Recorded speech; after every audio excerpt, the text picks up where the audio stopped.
bagaimana kamu kabarnya? Semoga selalu sehat-sehat dan selalu bersemangat ya dalam menjalani hari. Di video kali ini kita akan berbincang-bincang mengenai dunia bisnis.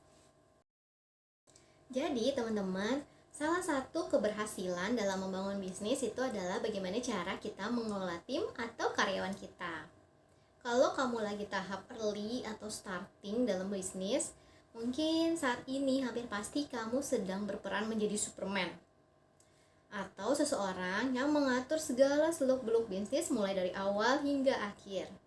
Misalnya, bagaimana kamu mencari supplier, memproduksi barang, perikanan atau pemasaran, bahkan sampai ke tahap packaging hingga delivery-nya. Namun, yang perlu kamu ingat nih, sebuah bisnis besar itu tidak akan mungkin bisa dibangun hanya oleh kamu seorang. Kamu memerlukan tim untuk membangunnya. Nah, persoalan dalam mengelola sumber daya manusia ini umumnya yang sulit itu adalah bagaimana sih cara kita sebagai owner mentransfer habit dan budaya kerja kita kepada karyawan kita. Karena umumnya habit si karyawan itu seringkali tidak sama dengan pemilik bisnis. Makanya nih, pada umumnya ketika seorang pemilik bisnis mempercayakan bisnisnya kepada karyawannya, itu biasanya bisnisnya itu berjalan kurang maksimal seperti si pemilik bisnis yang menanganinya langsung. Dalam mentransfer habit atau budaya kerja ini diperlukan waktu yang umumnya tidak sedikit dan membutuhkan skill leadership dari si pemilik bisnis itu sendiri. Masing-masing pebisnis biasanya memiliki cara tersendiri ya dalam mengelola tim mereka. Namun setidaknya ada nih 4 rahasia tips jitu yang bisa kamu aplikasikan dalam mengelola karyawan kamu. Yang pertama, reward and punishment. Nih, jadi kalau misalnya kita menelisik lebih dalam lagi, sebenarnya manusia itu hanya dimotivasi oleh 2 jenis saja, yaitu pain and pleasure. Pain itu adalah rasa sakit dan pleasure itu kenikmatan. Jadi bisa dibilang ketika manusia itu bertindak, mereka itu hanya satu, ingin memperoleh pleasure atau kenikmatan, dan yang kedua, mereka tidak ingin merasakan rasa sakit. Sebagai pemilik bisnis, kamu bisa memberikan reward kepada anak buah kamu untuk motivasi mereka supaya mereka bergairah dalam bekerja. Misalnya, ada karyawan kamu yang telah memenuhi target perorangan atau target harian. Nah, kamu bisa banget memberikan reward ke karyawan ini. Atau, kamu bisa mengajak makan malam ke seluruh anggota tim apabila telah mencapai target tim. Dan, yang harus kamu ingat, kamu harus menyesuaikan besaran reward yang kamu kasih kepada tim kamu. Jangan terlalu besar, jangan terlalu ringan. Kalau misalnya pencapaian mereka besar, gak ada salahnya kalau reward yang kamu berikan juga besar. Nah, begitu pula yang terjadi apabila tim kamu belum memenuhi target yang sudah ditetapkan. Kamu bisa memberikan punishment kepada mereka. Misalnya, mereka harus bekerja lembur untuk mencapai target sesuai dengan deadline. Atau, untuk saat ini belum ada bonus bulanan.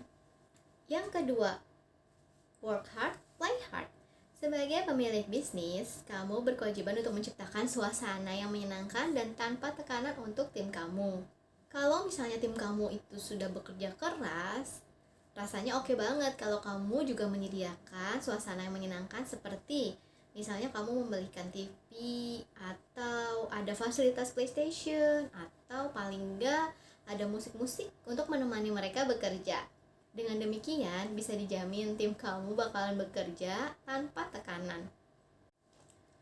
Tim kamu itu juga manusia biasa seperti kamu. Kadang mereka bisa galau, bisa bingung, bisa bosen, atau tiba-tiba bad mood. Bahkan, mungkin aja mereka sebenarnya memiliki permasalahan pribadi yang jauh lebih besar dari kamu. Jadi, sangat bijaksana kalau kamu memperlakukan mereka seperti manusia, bukan robot pekerja.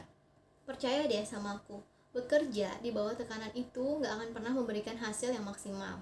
Karena aku sendiri tipe yang akan bekerja secara optimal ketika suasana kerja itu sangat menyenangkan dan mendukung aku.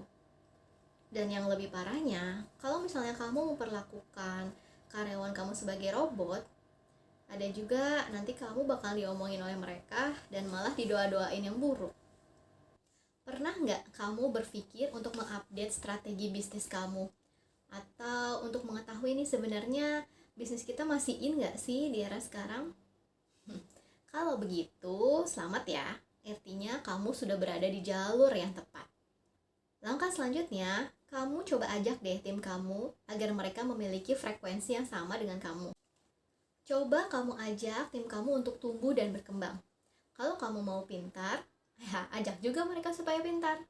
Kalau kamu bisnisnya mau kaya, maka ajak juga mereka supaya kaya.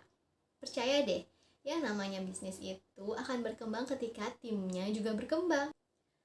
Budaya Together We Grow juga dapat ditumbuhkan dengan menghargai karyawan yang haus ilmu. Jadi, kamu bisa bilang ke karyawan kamu kalau bekerja bersama kamu itu tidak hanya sekedar bekerja, tetapi karyawan kamu akan memperoleh ilmu, keterampilan, pengalaman, networking yang akan sangat berguna bagi mereka di masa depan, dimanapun mereka berada. Jadi, bekerja sama kamu itu memiliki nilai lebih yang sangat banyak. Selain itu, kamu juga nggak perlu sungkan ke karyawan kamu untuk mengajak mereka ikut webinar, ataupun dengerin audiobook, atau sekedar untuk mencari berita terbaru hari ini. Intinya adalah kamu bertumbuh, karyawan kamu juga tumbuh, dan otomatis bisnis kamu akan berkembang. Strategi yang terakhir yaitu touching heart. Coba deh kamu lihat umur karyawan kamu. Apakah mereka semuanya lebih muda dari kamu? Mungkin ada beberapa yang ternyata usianya lebih tua ya dari kamu. Jika memang demikian keadaannya, maka kamu harus pintar-pintar membawa diri. Kamu harus tetap terlihat berwibawa di hadapan anak buah kamu, tapi jangan sampai kamu memberi kesan otoriter kepada mereka. Di satu sisi, kamu harus memberikan contoh dan teladan yang baik kepada anak buah kamu. Misalnya, dengan cara tidak pernah telat ketika ada meeting, baik itu offline maupun online. Namun, di satu sisi, kamu juga harus membangun budaya saling peduli antar karyawan. Salah satu cara untuk membangun budaya saling peduli antar anggota tim yaitu dengan membicarakan hal-hal di luar kantor. Apa aja? Ya, anything, hal-hal yang bersifat umum. Misalnya, mulai dari keadaan cuaca yang suka berubah, atau bahkan mungkin bisa ke urusan keluarga. Kamu harus bisa menyentuh hati karyawan kamu dengan hal-hal sederhana lainnya. Misalnya, ketika kamu datang, ucapkanlah salam terlebih dahulu. Itu gak masalah kok, malah akan menambah rasa hormat karyawan ke kamu. Kemudian, sesekali kamu bisa banget nih bawain cemilan atau minuman untuk mereka yang udah bekerja keras di tim kamu. Selain itu, ketika mereka chat ke kamu, coba deh balas sesegera mungkin, gak usah ditunda-tunda. Atau kalau misalnya kamu mendapat keluhan atau curhatan dari mereka, ya coba aja dengerin dulu. Dan kalau kamu punya solusi, bisa banget kamu kasih solusi ke mereka. Dengan kamu menyentuh hati mereka, maka mereka memiliki keterikatan dengan pekerjaan mereka, yang ujung-ujungnya mereka juga akan kerja lebih optimal. Keempat hal tersebut merupakan strategi jitu yang bisa kamu aplikasikan saat ini juga untuk melakukan perubahan positif dalam hal mengelola tim kamu. Gak usah ditunda-tunda ya, semakin cepat kamu memperbaiki tim kamu, semakin cepat pula bisnis kamu berkembang. Kalau kamu punya saran atau tips lainnya bagaimana sih mengelola sebuah tim, boleh banget untuk saling berbagi ya, karena siapa tahu kita bisa saling membantu satu sama lainnya. Aku ucapin terima kasih banyak untuk kamu yang udah nonton sampai sini. Jangan lupa subscribe, like, komen, dan nyalakan notifikasinya ya, supaya nggak ketinggalan untuk dengerin suara aku. Apapun bisnis kamu, baik itu kecil atau besar, aku doain semakin berkembang dan memberikan keuntungan yang banyak untuk kamu. Sehingga kamu bisa melakukan sedekah lebih banyak dan membuat Indonesia menjadi lebih baik. See you!